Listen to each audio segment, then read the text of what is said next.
પંચમહાલ કાલોલ પાલિકાના 46 નિવૃત્ત કર્મચારીઓ પેન્શનના નાણાં માટે ધરણા પર બેઠા છે। નિવૃત્ત કર્મચારીઓના જણાવ્યા મુજબ છેલ્લા 13 મહિનાથી પેન્શનની રકમ ચૂકવવામાં આવી નથી, જ્યારે મોંઘવારી ભથ્થાની બાકી રકમ પણ લાંબા સમયથી ચૂકવાઈ નથી। આ મામલે નગરપાલિકા સહિત જિલ્લા અને રાજ્ય કક્ષાએ અનેક વખત રજૂઆતો કરવામાં આવી હોવા છતાં કોઈ ઉકેલ આવ્યો નથી।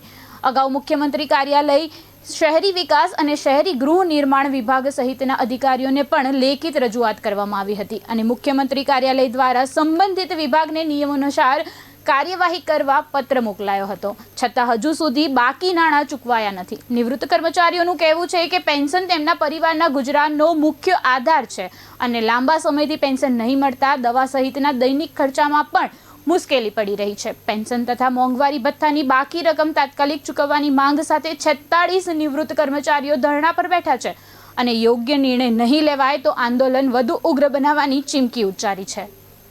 નગરપાલિકા શ્રીનિધિની લોનની માંગણી કરી હતી જે તે સમયે, પરંતુ એક ક્વેરી આવી અને એની પૂરતા કરી અને આજે આપણે નગરપાલિકા દરખાસ્ત કરી દેશે એટલે શ્રીનિધિની લોન મંજૂર થયેથી આપણે એ લોકોને પેન્શન અને કર્મચારીઓનો રેગ્યુલર પગાર કરી શકીશું।